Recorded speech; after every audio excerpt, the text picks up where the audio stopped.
أستعجز عن إصلاح ما فسد يا ربي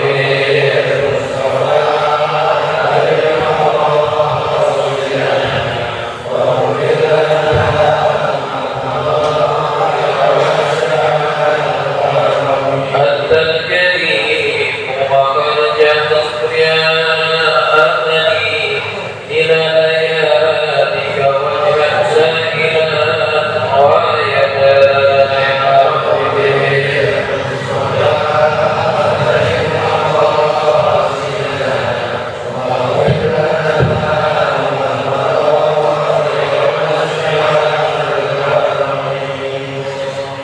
صل وسلم وبارك عليه وعلى آله.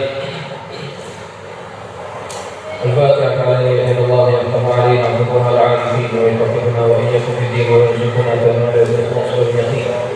ثم الفاتحة إلى المهم التي هانت بتنبيهنا وقوم بها الله ينفعنا بأسرارنا وأموالنا بالمعروف والمعروف في الدين دين البشر وإلى أرواح مشايخنا وعلمنا وأساتذتنا وكما رحمنا الأسلام.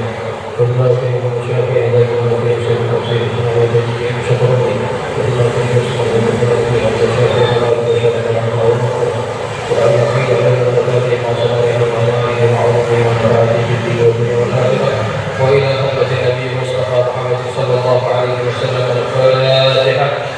أعوذ بالله من الشيطان الرجيم. بسم الله الرحمن الرحيم.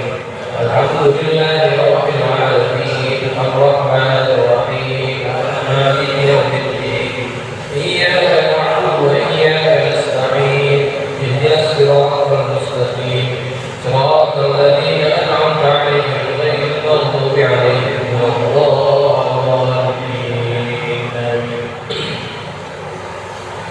السلام عليكم ورحمة الله وبركاته.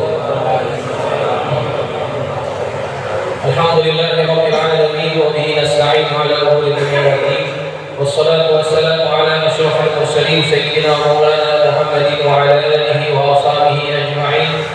سبحانك لا علم لنا إلا ما علمتنا إنك أنت العليم الحكيم. رب اشرح لي صدري ويسر لي أمري واحلل عقدة من لساني يفقهوا قولي. أما بعد فإن أصدق الحديث كتاب الله تعالى وخير الهدي هدي محمد صلى الله عليه وسلم وشر الأمور محدثاتها وكل محدثة بدعة وكل بدعة ضلالة وكل ضلالة في النار. Hadirin jemaah yang dirahmati Allah sekalian, alhamdulillah kita panjatkan syukur kehadirat Allah Ta'ala atas limpahan nikmat yang Allah masih kurniakan kepada kita. Dan kita bersyukur bahwa malam ini kita diberikan taufik oleh Allah sehingga dapat hadir di majlis ilmu sambil kita menunggu waktu Isya. Kita menadah kitab, mengkaji kitab hadis Arba'in An-Nawawiyah. Mudah-mudahan kitab yang kita baca ini menjadi bacaan yang bermanfaat bagi kita. Dan mudah-mudahan ini termasuk usaha kita ingin mengikuti jejak langkah apa yang diajarkan oleh baginda kita Rasulullah SAW. Dan mudah-mudahan kita dikurniakan ilmu yang bermanfaat, keluar kita daripada majlis ini dalam keadaan Allah mengampunkan dosa-dosa kita. Amin, Allahumma amin. Kita baca Fatihah sekali lagi dengan niat mudah-mudahan Allah memberikan kesembuhan, keafiatan kepada guru kita Al-Ustadz Nur Ali yang sudah beberapa hari ini kurang sehat. Kemudian juga ibunda saya juga kurang sehat beberapa hari ini. Kalau sekarang jamaah tidak ada bir peletok ya, itu karena orang tua saya kurang sehat gitu. Dari sejak subuh gabungan sampai hari ini masih belum begitu sehat. Kita doakan dengan keberkahan suratul Fatihah Allah memberikan kesembuhan kepada guru kita Ustadz Nur Ali dan juga ibunda saya. Mudah-mudahan Allah memberikan kesembuhan, keafiatan seperti sedia kala. Ala hadiniyah al-Fatihah. A'udzubillahi minasyaitonir rajim. Bismillahirrahmanirrahim. Alhamdulillahirabbil alamin arrahmanir rahim maliki yaumiddin. Iyyaka na'budu wa iyyaka nasta'in ihdinas siratal mustaqim siratal ladzina an'amta 'alaihim ghairil maghdubi 'alaihim waladdallin. Amin. Baik hadirin jamaah yang dirahmati Allah sekalian. Kita sambung pengajian kitab hadis Arba'in An-Nawawiyah. Malam ini kita akan masuk pada hadis yang ke-6, halaman ke-21. Bismillahirrahmanirrahim. Qala al-musannif rahimahullahu ta'ala wa nafa'ana bi ulumihi fid dharain amin. Qala radhiyallahu ankum. An Abi Abdullah An-Nu'man bin Bashir radhiyallahu anhuma qala sami'tu Rasulullah sallallahu alaihi wasallam yaqul innal halala bayyinun wa innal harama bayyinun wa bainahuma mushtabihatun la ya'lamuhunna katsirun minan nas faman ittaqash syubuhati istabra'a lidinihi wa irdihi wa man waqa'a fis syubuhat waqa'a fil haram karra'i yar'a hawlal hima yushiku an yarta'a fihi ala wa inna likulli malikin himan ala wa inna himallahi maharimuhu ala wa inna fil jasadi mudghah idza salahat salahal jasadu kulluh wa idza fasadat fasadal jasadu kulluh ala wahiyal qalbu rawahul Bukhari wa Muslimun. Dari Abu Abdullah Nu'man bin Bashir radhiyallahu anhuma. Jadi hadis ini diriwayatkan oleh sahabat Nabi yang juga bapaknya adalah sahabat Nabi. Baik, saya jelaskan sedikit tentang sahabat yang meriwayatkan hadis ini. Nu'man bin Bashir adalah salah seorang sahabat muda. Dia dilahirkan pada tahun yang kedua daripada hijrahnya baginda Rasulullah SAW ke Madinah. Ketika sampai ke Madinah, orang Madinah itu disebut kaum Ansar. Orang yang hijrah disebut Muhajirin. Di Madinah, yakni kaum Ansar ini ada dua suku bangsa yang terbesar, yaitu suku bangsa Aus dengan suku bangsa Khazraj. Ini suku bangsa yang paling dominan di Madinah. Nah, Nu'man bin Bashir adalah sahabat Nabi dari kaum Bani Khazraj. Ya. Kemudian ketika Rasulullah datang ke Madinah, Rasulullah mempersaudarakan umat Islam dan juga terhenti peperangan antara dua suku bangsa besar di Madinah ini ketika Rasulullah sampai ke Madinah. Ketika Nabi sampai ke Madinah, orang-orang Yahudi menghina, mencela bahwa tidak akan ada kelahiran dari kaum ini, begitu. Tidak akan ada kelahiran dari kaum ini. Maka ketika tahun yang kedua, ibunya yang bernama Amrah binti Rawahah, saudara kepada Abdullah bin Rawahah, sahabat Nabi, panglima perang ketika perang Mu'tah. Abdullah bin Rawahah punya saudara yang namanya Amrah binti Rawahah. Inilah ibunya Nu'man bin Bashir. Pada tahun yang kedua dilahirkan anak pertama kali dari kaum muslimin, khususnya dari kaum Ansor. Beliau orang Ansor yang dilahirkan pertama kali setelah Nabi hijrah. Kalau orang Muhajirin, orang Mekahnya yang pertama kali dilahirkan adalah Abdullah bin Zubair. Ya, Abdullah bin Zubair anaknya siapa? Anaknya Zubair bin Awam. Ibunya Asma binti Abu Bakar. Nah, itulah kelahiran pertama dari kaum Muhajirin. Beda antara Abdullah bin Zubair dengan Nu'man bin Bashir 6 bulan. Nu'man bin Bashir dulu dilahirkan, kemudian 6 bulan kemudian Abdullah bin Zubair, umurnya sebaya. Begitu. Ini cerita tentang Nu'man bin Bashir. Nah, ketika Rasulullah wafat pada tahun yang ke-11 daripada hijrah, umurnya baru 9 tahun. Ada yang berkata 8 tahun. Ini orang, sahabat ini, Nu'man bin Bashir. Walaupun kecil usianya, tetapi dia juga banyak meriwayatkan hadis, sebanyak 114 hadis. Jadi kalau anak kecil itu mungkin kita tidak banyak tahu kisahnya. Kenapa? Masih kecil, ya kan? Ikut perang pun tidak boleh lagi, masih kecil. Tetapi dia juga termasuk orang yang dianggap alim, faqih, karena dia juga banyak menguasai hadis. 114 hadis. Ketika zaman pemerintahan Muawiyah bin Abi Sufyan, beliau ini diangkat menjadi gubernur di Kufah. Ya, sekarang itu Kufah ada di Irak. Dia diangkat menjadi gubernur di sana. Dan juga dia pernah diangkat menjadi qadi di kota Homs yang sekarang ada di Suriah. Jawatan itu pernah dipegang oleh beliau. Kenapa dia pegang jawatan qadi? Kalau dalam bahasa sekarang hakim. Karena dia termasuk sahabat yang alim, yang punya ilmu, begitu. Ini sahabat. yang bernama Nu'man bin Bashir. Beliau wafat pada tahun yang ke-64 daripada hijrah. Umurnya tidak sampai 60 tahun, ya. Meninggalnya tahun 64 daripada hijrahnya Rasulullah SAW. Ini sekilas tentang Nu'man bin Bashir. Tidak banyak cerita tentang beliau, tidak seperti sahabat-sahabat yang lainnya. Baik, agar kita kenal sedikit siapa Nu'man bin Bashir. Dia sahabat, bapaknya juga sahabat, ya. Makanya disebutkan di akhir itu radhiyallahu anhuma, semoga Allah meridhoi keduanya, ya. Karena bapak dan anaknya itu sahabat, maka dua-duanya layak disebutkan radhiyallahu anhuma. Begitu, jelas ya. Baik, apa yang didengar daripada Rasulullah SAW?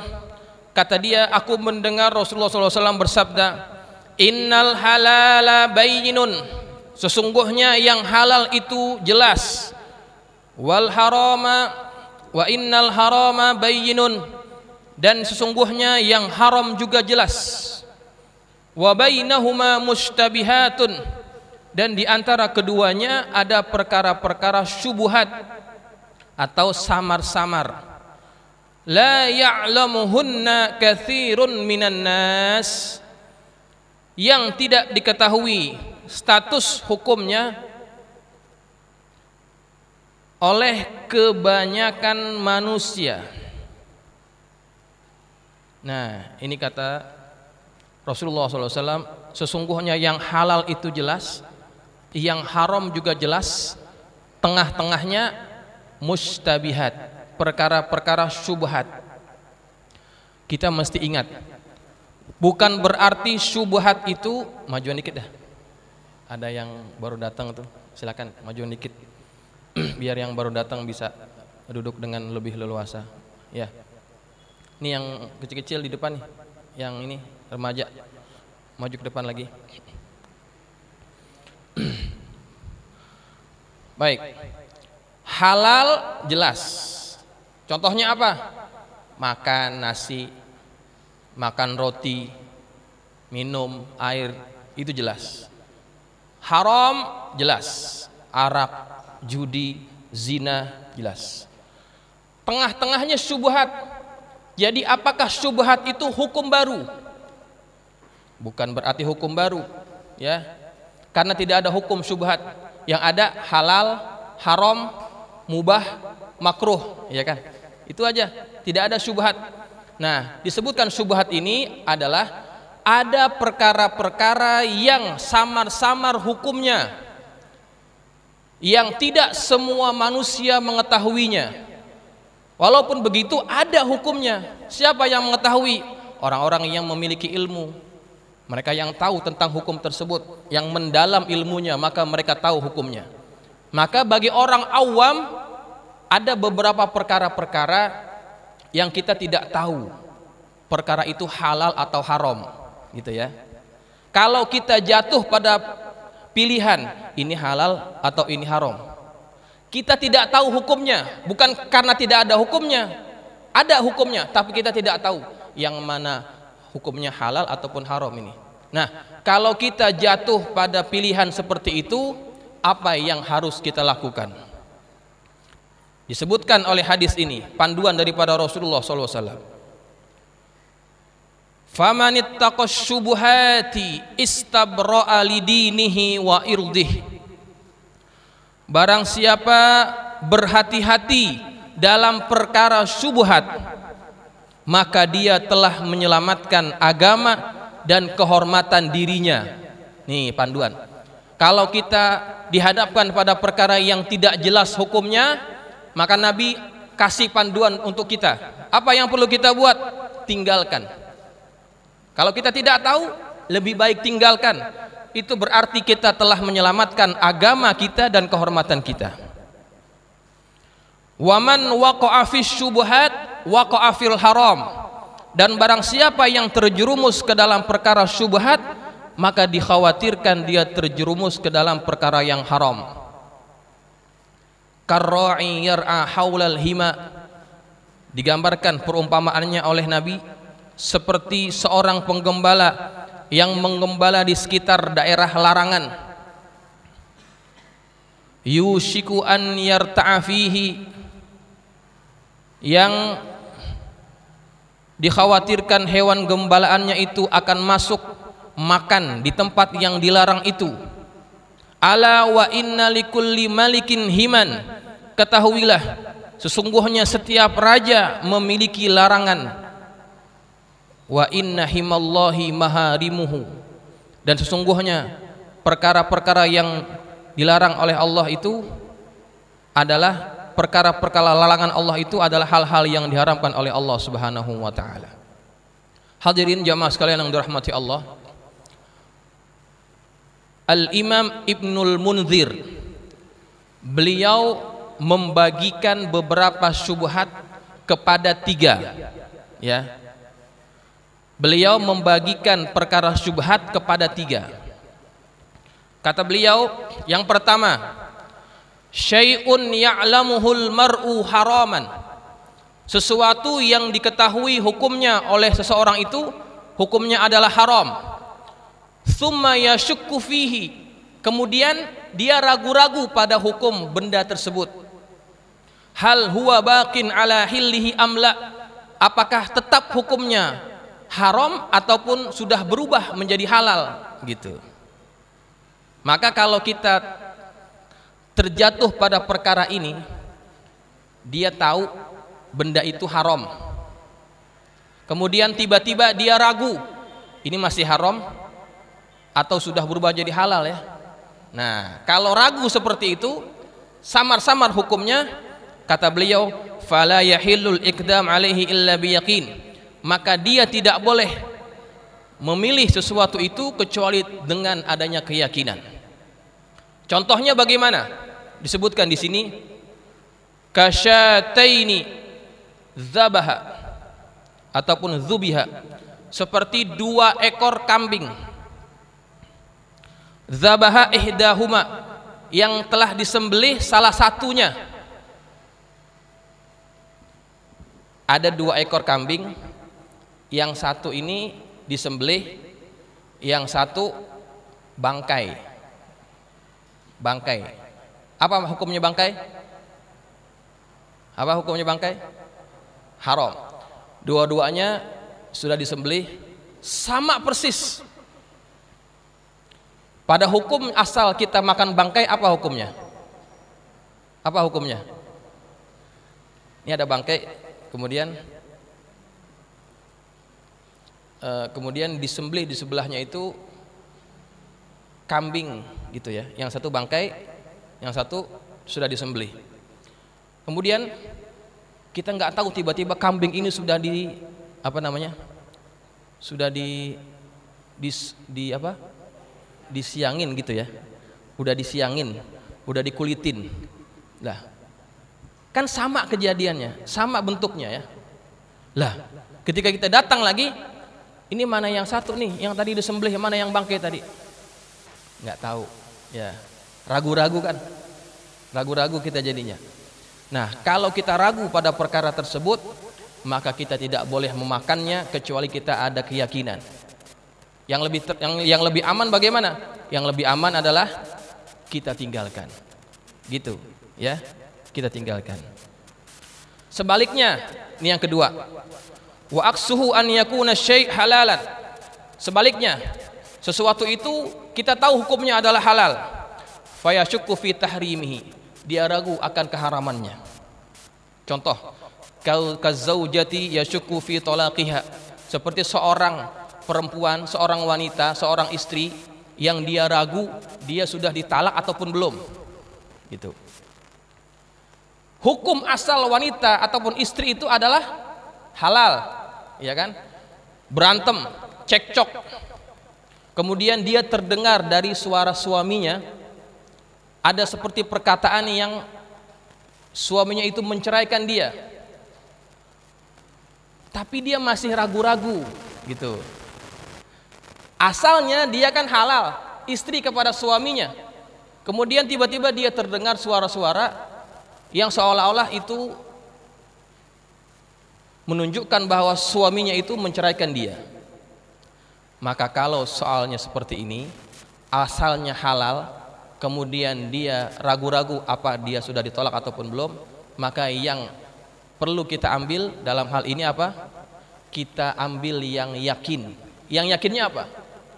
Halal. Yang yakin adalah halal. Artinya belum dicerai. Kecuali kalau memang suaminya itu dengan jelas mengatakan saya talak kamu dengan talak satu, baru gugur. Tapi kalau masih samar-samar, hukumnya kembali kepada hukum asal yang yakin bahwa dia belum ditalak. Contoh mudah lain, kita sudah wudhu nih, kemudian di tengah jalan kita ragu, saya sudah batal atau belum ya? Dah batal atau belum? Ya kan? Ragu-ragu. Nah, yang yakinnya apa? Yang yakin kita sudah wudhu kan tadi, kemudian terjadi keraguan, kita batal ataupun belum. Maka kalau terjadi perkara tersebut, maka kembali kepada yang yakin. Yang yakin apa? Kita masih ada wudhu, gitu. Kecuali kalau memang kita mendengar ada suara kentut, gitu. Kita mendengar dengan jelas kita kentut, maka sudah batal pasti. Ataupun kita menyentuh perempuan yang bukan haram mahram kita, maka sudah pasti batalnya.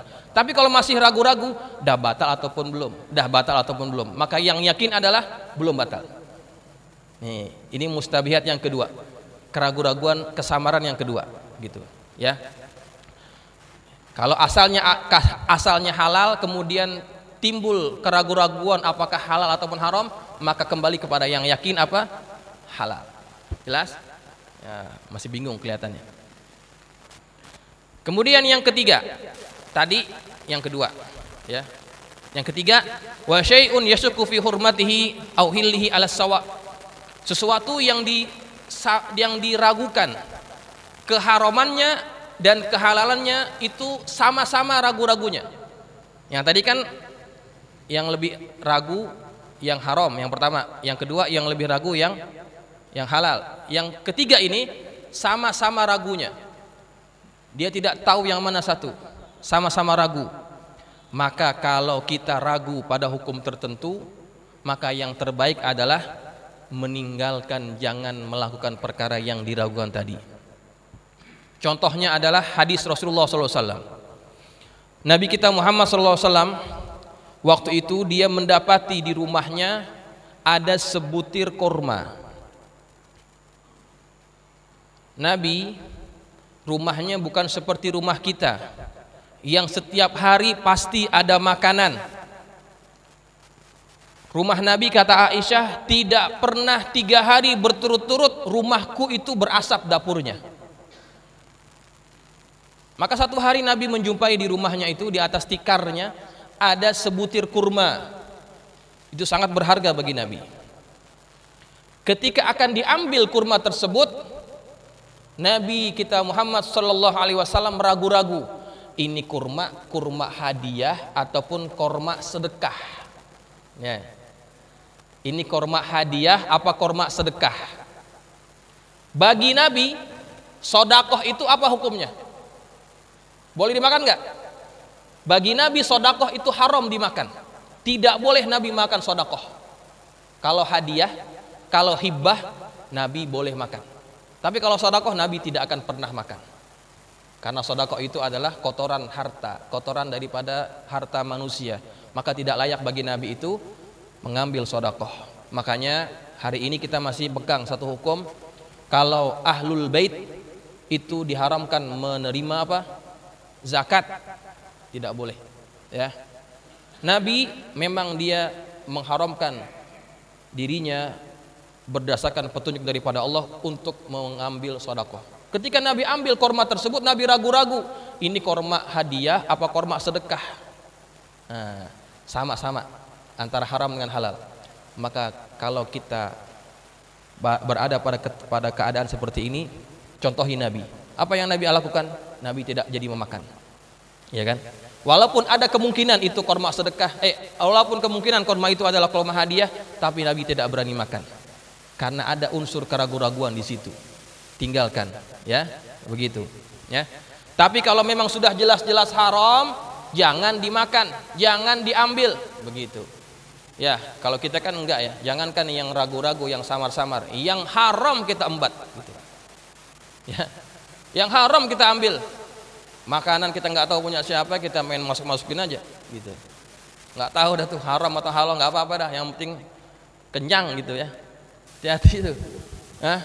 Kalau bukan milik kita jangan sekali-kali kita ambil. Riba yang sudah jelas-jelas haram kita berani makan, kita berani ambil. Nah itu hati-hati. Innal harama bayyinun.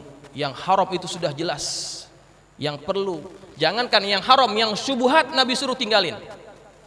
Karena orang yang suka meninggalkan syubhat itu adalah orang-orang yang dianggap mempunyai sifat warok. Sifat warok, begitu ya. Oh, sahabat-sahabat Nabi itu sangat menjaga makanannya. Mereka tidak mau masuk ke dalam mulutnya sesuatu yang haram. Ya, karena apa? Karena sesuatu yang haram itu akan mempengaruhi apa? Mempengaruhi hati kita, ya. Mempengaruhi hati kita seperti yang Nabi sebutkan dalam hadis ini. Di akhir daripada hadis itu Nabi sebutkan ala wa inna fil jasadi mudghah, ketahuilah sesungguhnya di dalam jasad itu ada seketul, ada segumpal daging. Idza sholahat sholahal jasadu kulluh, kalau yang segumpal daging itu baik maka baiklah keseluruhannya. Wa idza fasadat fasadal jasadu kulluh, kalau yang seketul itu, yang segumpal itu buruk, maka akan buruklah semua jasad kita. Ala, ketahuilah, wahiyal qalbu, seketul daging itu segenggam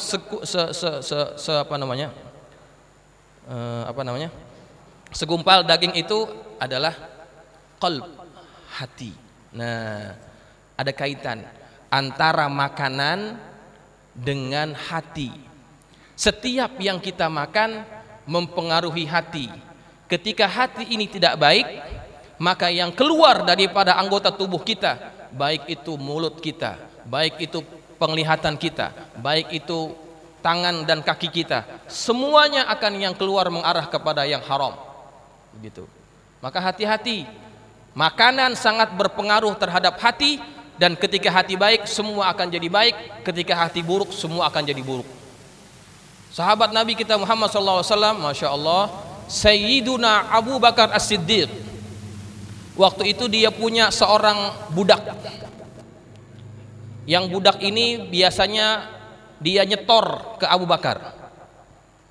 Jadi waktu itu dia nyetor ke Abu Bakar, dia bawa makanan, dikasih ke Abu Bakar, kemudian dimakan oleh Sayyidina Abu Bakar.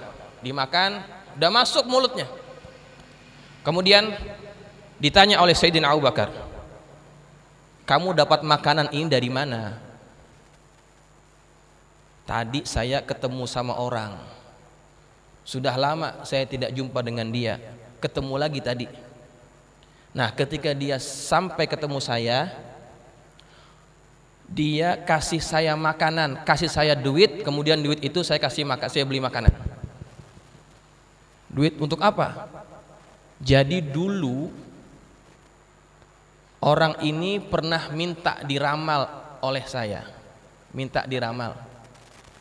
Kemudian saya ramal-ramal, saya cuma asal-asalan gitu.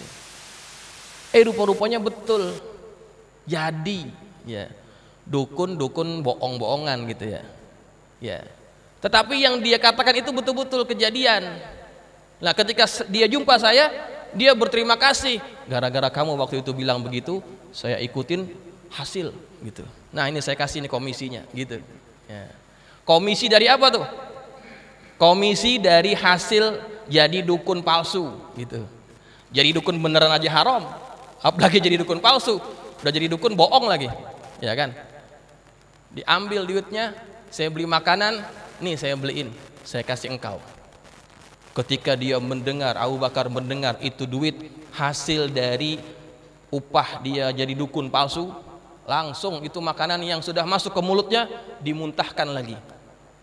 Dimuntahkan lagi sampai diriwayatkan bahwa yang keluar itu bukan lagi makanan, cuma air. Sampai air yang keluar. Padahal kan yang dimakan apa? Cuma sedikit, ya kan? Yang ada di perutnya mungkin ada yang lain-lain. Tapi dia ingin memastikan tidak ada yang tersisa di dalam perutnya daripada makanan haram. Dia keluarkan sampai semuanya sudah keluar, yang keluar hanya tinggal air saja. Tuh, ini sahabat Abu Bakar.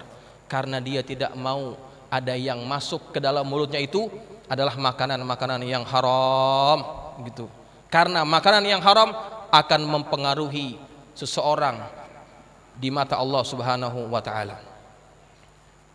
Ketika turun ayat ya ayyuhan nasu kulu mimma razaqnakum, ya ayyuhan nasu kulu mimma fil ardi halalan thayyiba. Ketika turun ayat tersebut, wahai sekalian manusia, makanlah kalian dari apa-apa yang ada di atas muka bumi ini, yang halal dan yang thayyib.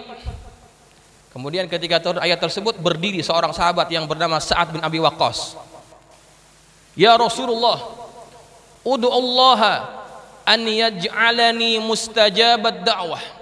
Ya Rasulullah, doakan aku agar aku menjadi orang yang mustajab doanya, orang yang makbul doanya. Begitu kata Sa'ad bin Abi Waqqas. Apa kata Nabi? Nabi suruh kepada Sa'ad bin Abi Waqqas, kata Rasulullah, ya Sa'ad, wahai Sa'ad, atib mat'amaka, perbaiki makananmu, jaga makananmu, takun mustajabat da'wah, maka pasti doamu engkau akan menjadi orang yang mustajabud da'wah. Begitu kata Rasulullah kepada Sa'ad bin Abi Waqqas. Dan memang setelah itu Sa'ad bin Abi Waqqas memang menjaga makanannya, dan dia dikenal sebagai sahabat yang mustajabud da'wah. Kalau dia sudah angkat tangan, tidak akan pernah ditolak oleh Allah Subhanahu wa taala. Itu buah dari apa? Menjaga makanan, jangan sampai termakan makanan yang haram ke dalam diri kita. Kemudian pada lanjutan hadis tersebut kata Nabi SAW, walladzi nafsu Muhammadin biyadih, demi zat yang Muhammad itu ada di dalam genggamannya, innal abda, sesungguhnya seorang hamba, yaghziful luqmatal haram, dia mengunyah memakan satu kunyahan daripada makanan yang haram, fi jaufihi, masuk ke dalam kerongkongnya, ma yataqabbalu minhul amal arba'ina yauman, Allah tidak akan pernah menerima amal ibadahnya 40 hari. Tuh, lihat, satu suapan yang haram masuk ke dalam mulut seorang hamba, kata Nabi kita Muhammad SAW, ma yataqabbalu minhul amal, Allah tidak akan pernah menerima dari amal hamba tersebut arba'ina yauman, 40 hari. Na'udzubillah wal iyadzubillah. Coba lihat ya, kalau kita makan hari-hari yang haram, kita tunggang-tungging sembahyang, Allah tidak akan terima ya, karena ada di dalam perut kita itu makanan yang haram ya. Kemudian kata Nabi, wa ayyuma 'abdin nabata lahmuhu min suhtin fannaru aula bihi, maka mana-mana hamba yang mana tumbuh dagingnya daripada benda yang haram, maka neraka itu lebih layak baginya. Na'udzubillah wal iyadzubillah. Maka hati-hati, jaga ya, hindarkan dari kita makanan-makanan yang haram. Yang syubhat aja Nabi suruh tinggalin, apalagi yang haram ya. Pastikan yang kita makan itu adalah makanan-makanan yang sudah jelas halalnya, baik itu dari segi zatnya ataupun dari segi cara kita mengambilnya ataupun mencarinya. Hati-hati, hari ini, zaman ini banyak makanan yang halal tetapi cara mengambilnya, cara memperolehnya itu haram ya. Kalau yang haram kayak riba, kayak judi ya, bohong, itu sudah kita ketahui ya. Tetapi kadang-kadang banyak nih amalan-amalan nih ya, amalan-amalan yang apa namanya, kadang-kadang kita itu seolah-olah kita kurang memberi perhatian terhadap hukum tersebut ya. Contohnya ya, contoh nih, ada yang hobi badminton kan. Saya hobi badminton juga, main badminton, nggak semangat nih ya kalau nggak ada pokari gitu ya. Taruh pokari satu gelas, satu tin, satu kaleng, yang menang ambil ya gitu ya. Yang menang ambil, yang satu menang ambil pokari. Haram atau halal? Haram atau halal? Haram, jelas ya. Kemudian ada lagi nih kebiasaan nih, apa namanya, banyak orang yang tidak begitu peduli. Ada kebiasaan ini kolam-kolam pancing ya. Ada yang punya hobi mancing nih kan, ada nih, banyak nih. Ada kolam-kolam pancing yang menerapkan sistem gini, masuk bayar 100.000, dapat berapa kilo bawa pulang, gitu. Ada nggak kayak gitu? Ya kan gitu ya, sistem gitu ya. Kalau yang kita mancing dapat berapa ditimbang itu tidak ada masalah, itu halal. Kalau yang satu ini nih mancing kemudian bayar 100 contohnya, dapat berapa aja, nggak dapat juga bayar 100 gitu, ini haram. Karena pada hukumnya itu ada perbuatan tersebut ada apa? Nah, ada apanya? Ada unsur apa? Ada unsur gharar. Ada unsur gharar, ya. Ada unsur ketertipuan ataupun juga ada unsur maisir, perjudian. Untung-untungan kan jadinya, ya kan? Kita nggak tahu tuh apakah yang punya kolam udah masukin ikan ataupun belum, kita nggak tahu. Kan ada aja yang jahat. Sebelum orang datang nih dikasih makan biar banyak, ya kan? Udah kenyang tuh ikan. Ketika orang mancing nggak ada yang mau ngambil umpannya. Kenapa? Udah kenyang, ya kan rugi yang mancing. Nah, hati-hati. Ya, kalau sistem seperti itu haram. Ya, banyak contoh-contoh yang lain yang kita bisa kiaskan. Ya, pastikan yang kita makan itu adalah perkara-perkara yang halal. Ya, BPJS apa hukumnya BPJS? Ayo jawab. BPJS hukumnya apa? Dulu ada fatwanya sudah keluar, haram. BPJS itu haram. Tapi kemudian berubah hukumnya. Ya. Terakhir tuh kedengeran udah berubah lagi hukumnya. Padahal mekanisme BPJS belum berubah, gitu. Ya. Nah, itu perlu kita hindari. Tapi Ustaz, kita nih terpaksa, gitu kan. Kita tidak ada pilihan hari ini. Kalau nggak ada BPJS, wah banyak urusan yang susah jadinya. Nah, ya, itu yang dosa yang mana tuh? Ya, yang dosa yang mana tuh? Ya, pemerintahnya juga mesti memastikan sistem yang diterapkan kepada masyarakat itu adalah sistem yang halal, gitu.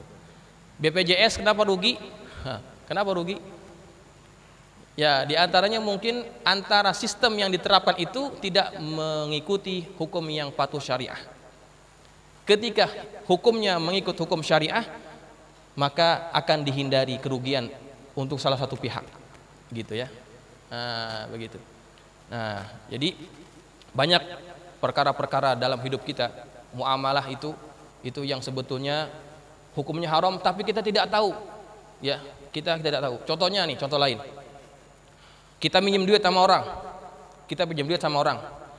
Nih, gue gadein nih motor gue dah, gitu ya. Lo pakai dah, gitu ya. Gue pinjam 2 juta ya. Ini motor lo pegang. Lo pakai silakan dah, gitu. Boleh nggak? Boleh nggak kita pakai motornya? Boleh nggak? Tuh kan, berarti bilang boleh.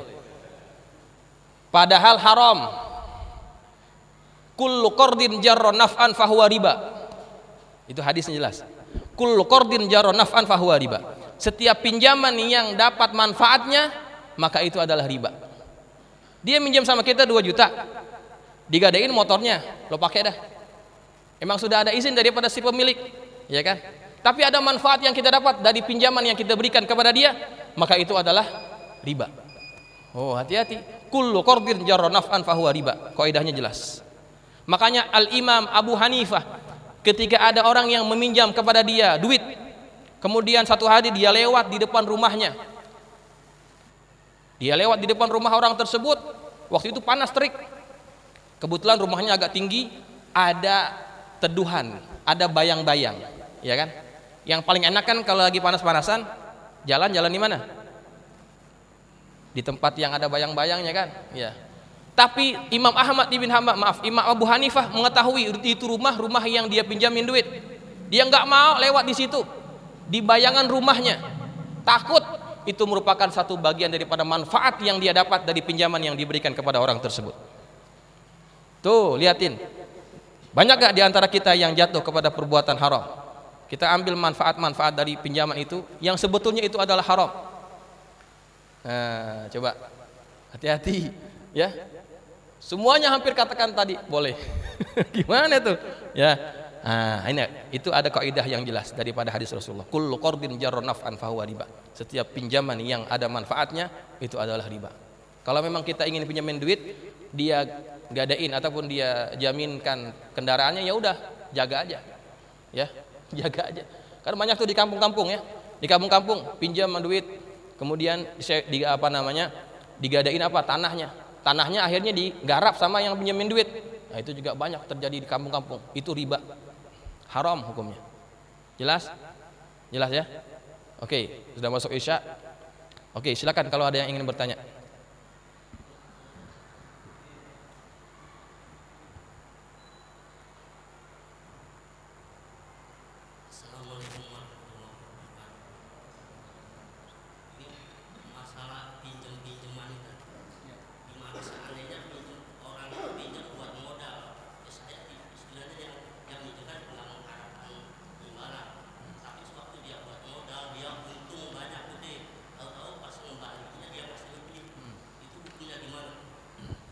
Kalau pinjaman kemudian kita mensyaratkan atas pinjaman tersebut, saya pinjamin duit tapi balikin sekian persen. Kalau pada akad awalnya dijanjikan ataupun diadakan syarat seperti itu, maka lebihan itu adalah riba. Tetapi kalau kita pinjamkan kepada dia tanpa ada syarat apapun, ketika dia kembalikan duit itu diberikan lebih atas alasan terima kasih, maka itu bukan termasuk riba. Karena tidak disyaratkan pada awalnya. Itu adalah hadiah untuk kita ambil, makan, halal hukumnya. Jelas? Ya, yang penting tidak disyaratkan pada awalnya. Ya. Oke. Ada lagi? Apa?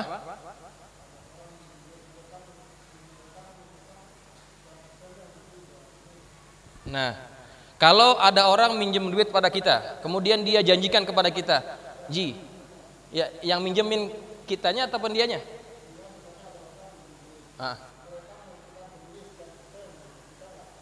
Iya.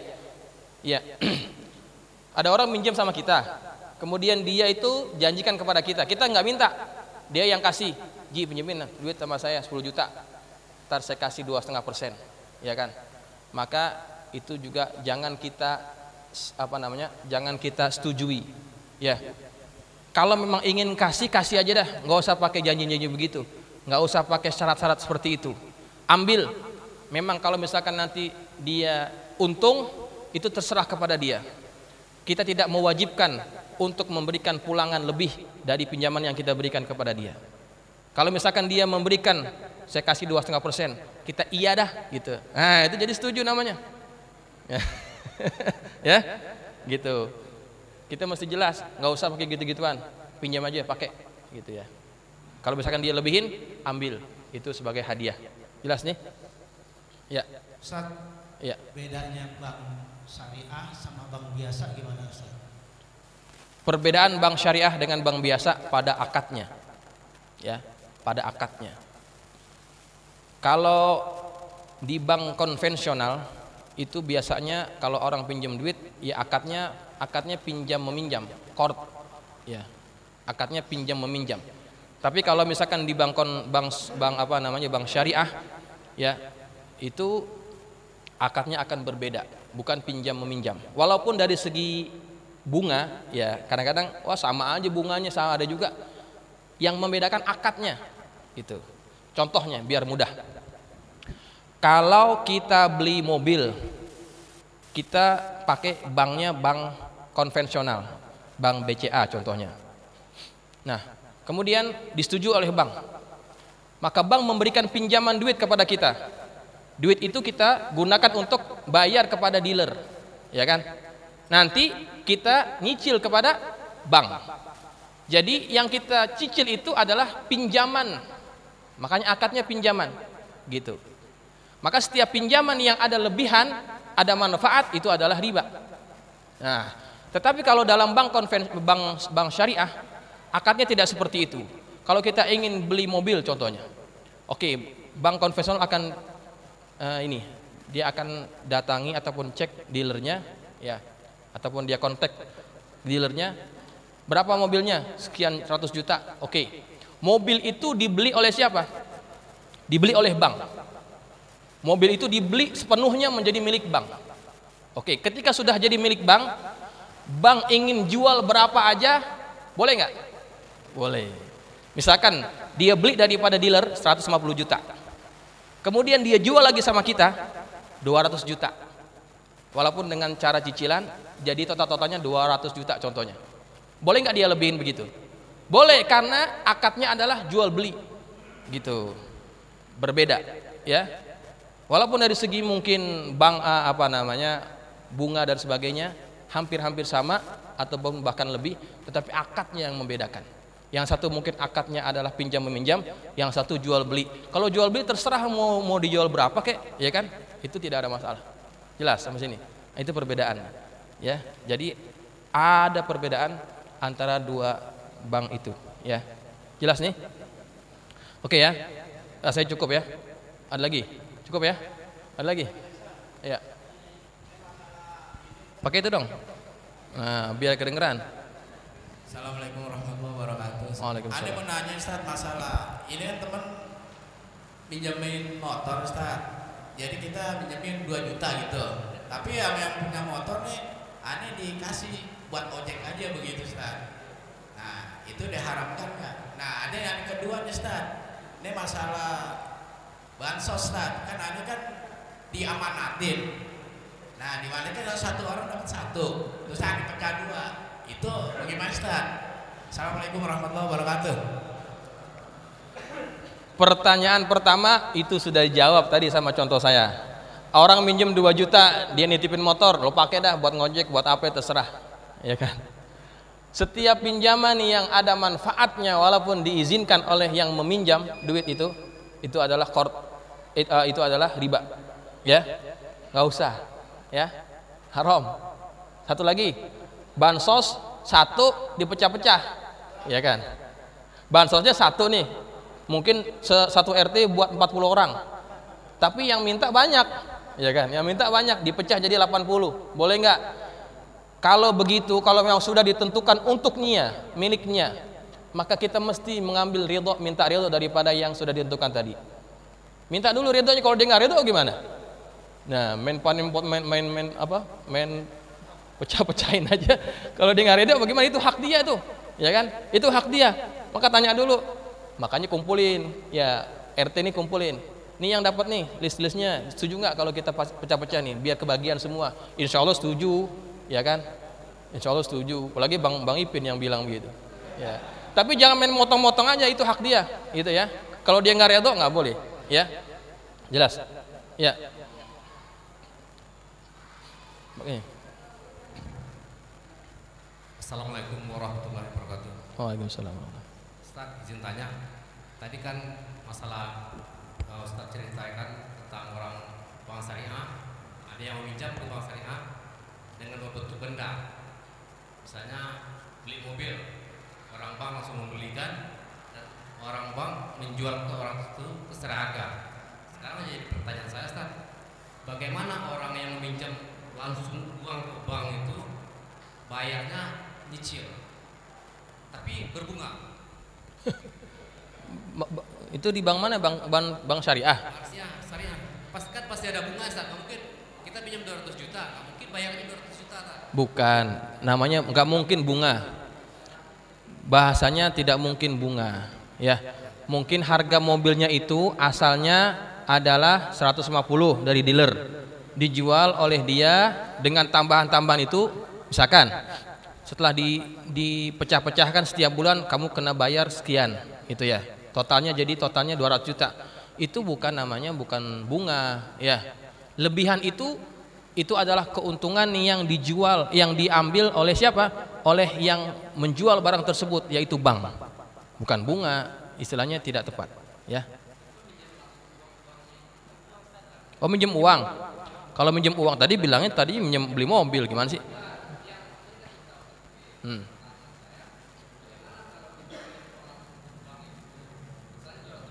Terus orang bank tuh menetapkan pembayarannya sekian ratus juta cicil, padahal itu lebih dari 200 juta. Iya. Baik. Pasti memang akan ada itu, ya. Tetapi akadnya yang membedakan. Nah, jadi dia bukan meminjam, nggak mungkin bank syariah dia menerapkan akad pinjam meminjam. dia akan biasanya musyarakah ataupun bagi hasil gitu. Jadi bank itu sebagai apa? Bank itu sebagai pemodal gitu loh.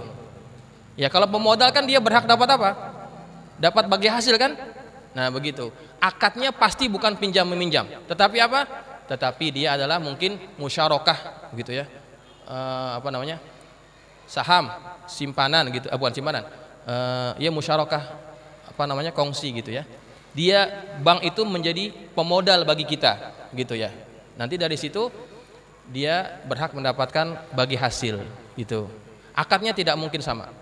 Ya, karena setiap bank syariah dia ada dewan pengawas syariahnya yang memastikan semua produk-produk yang dijual itu patuh syariah. Ya. Beda, pasti beda hukumnya. Jelas ya? Oke ya, udah Isya nih. Kita berhenti sampai di sini. Insyaallah kita sambung lagi minggu depan. Kalau ingin bertanya lagi silakan. Mudah-mudahan taklim kita hari ini bermanfaat. Al-Fatihah. A'udzubillahi minasyaitonirrajim. Bismillahirrahmanirrahim. Alhamdulillahirabbil alamin. Arrahmanirrahim. Maliki yaumiddin. Iyyaka na'budu wa iyyaka nasta'in. Ihdinas siratal mustaqim. Siratal ladzina an'amta 'alaihim ghairil maghdubi 'alaihim waladdallin. Bismillahirrahmanirrahim. Alhamdulillahirabbil alamin. Wassalatu wassalamu ala asyrafil mursalin sayyidina wa maulana Muhammadin wa ala alihi wa ashabihi ajma'in.